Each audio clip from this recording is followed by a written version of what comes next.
I'm here with everyday hero Jacob French, better known as Stormtrooper TK6283, who on his Troopertrek 2011 has walked all the way from Perth to Sydney. It's taken him 9 months. He's covered 5,000 kilometres and raised over $100,000 for the Starlight Children's Foundation of Australia. He has 19,277 fans on Facebook. In the last 24 hours on Facebook, your posts have had 2,409 likes, 312 messages of support from all over the world, and 168 shares. Jacob, how does it feel to have completed it? Fantastic. It's such an incredible feeling to not only be finished and be, relieved, I guess, but also to see how many people have enjoyed following the journey and being a part of it in some way as well. And that's just even better. So tell us, how much planning went into it before you actually set off 9 months ago? Well, I probably put about 8 months planning into it. A lot of that was the sort of theoretical side, where to stop, where to stay, what dangers I might face, and how to do possible supply drops, or where I could actually buy supplies en route, because it's a fairly wide country and there's a lot of open spaces. And then the physical training was fairly slim in comparison. I probably did 3 to 4 10k jogs a week, and that was about it. And how has it been physically, the whole journey? Well, thankfully it's been really good. I haven't had too many more blisters than I expected, and occasionally the suit did find new ways to rub and new ways to infuriate me and slow me down, but it was definitely a lot smoother and easier physically than I guess anticipated, which I'm really thankful for. There's a lot of questions on Facebook and I guess on your Everyday Hero comments behind the donations asking about the rubbing and the chafing and the smell, how the smelly the suit got. Tell us about that. Yeah, well, I mean, when you look at a photo of the suit, anywhere that you see black, it chafes. So there's a lot of chafing going on. It rubs in so many places: the elbows, the knees, the neck, across your stomach, and the smell. I would say the smell is the worst of it, because there's not a whole lot of showers scattered across Australia. So you go 4 or 5 days without a shower, and you start smelling pretty interesting. And that helmet, is the last thing you want to be wearing. So I heard a few "the force is strong with you" kind of comments that would apply to the smell. Yep. Yeah, they were pretty strong. And we saw photos of you putting your helmet in the dishwasher. Yeah, not something I can recommend for all stormtroopers, but we tried just about everything to get rid of the smell and make it a little bit more bearable. Okay, getting serious for a second. So why did you do it? What motivated you to do this? Well, actually, I'm not a huge fan of walking. I'm definitely not what I'd call an athlete or a sports fan, but I did get the Forrest Gump idea stuck in my head, and I started thinking to myself, I could probably actually do this crazy walk from one side of the country to the other. And because I hate walking so much, I thought, I'm definitely not going to waste the effort. If I'm going to put that much work into it, I want to do the best I can to help other people out and to make other people smile. And that was really the idea of it.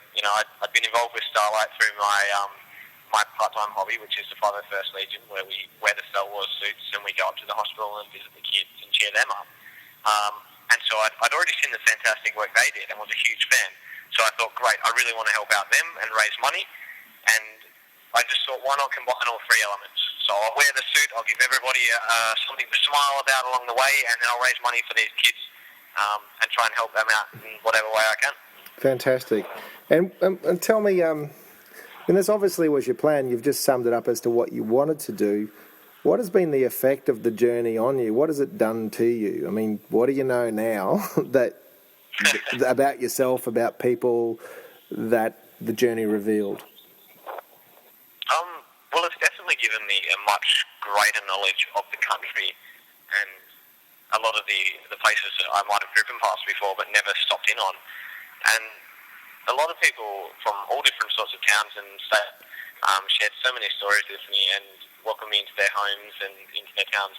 That it's so amazing just to hear that, like so many of the local stories that you don't usually get travelling, and learning from everyone along the road, learning the physical side of camping and fitness and working on a routine. Because as I mentioned, I'm not an athlete, and getting up early was always a struggle for me. So it's certainly given me a measure of discipline as well. Yeah.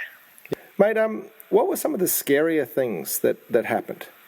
One of the, I guess, frightening areas for me was when I was also on an Nullarbor, and there was quite a heavy thunderstorm that popped up suddenly. And I was watching this amazing-looking lightning display, walking along completely flat sort of terrain, and all of a sudden this nearby bush just disintegrated. It got struck by lightning. It was maybe 100 metres away. And after that, I was the tallest thing out there. So I was sort of a bit worried after that. So what did you do? Kept on walking. Yeah. So. Did you lie down or anything like that? Or? Well, that's the thing. I thought, what do? You know, do you lay down on the ground? But I'm in the middle of the Nullarbor. You know, there's nothing but dirt and road. Or do you just keep walking and hope for the best? And I kept walking. Wow, mate. Look, we're not sure, but from where I sit, you could be our greatest hero ever, just in terms of, you know, the amount that you've done and the amount that you've raised. Today there are 21,380 Everyday Heroes fundraising just today, and helping 1,300 non-for-profits. Some of those guys are going to raise $10, and some of them are going to raise a fair bit. But what advice do you have for other heroes? I want to get some words from the best. Well, my advice would just be to stick with your guns. You know, if you've got this idea, you're confident you can do it, or even if you're not, you know, but once you come up with that concept, and you've taken really the first step towards fundraising when you come up with the idea, don't listen to the people that say you can't do it. You know, give it a shot anyway, because even if you fail, you've done at least one thing right, and that's to give it a shot. Because you know, even $10 raised is a lot more than, you know, failing to even try in the first place and raising $0. So that'd be my biggest piece of advice, is just to get out there and give it a shot. Fantastic, mate. Well, Jacob French, may the force be with you. Thank you, mate.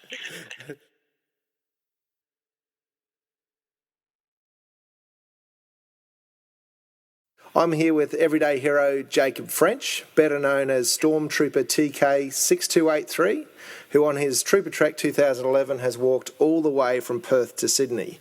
It's taken him 9 months. He's covered 5,000 kilometres and raised over $100,000 for the Starlight Children's Foundation of Australia.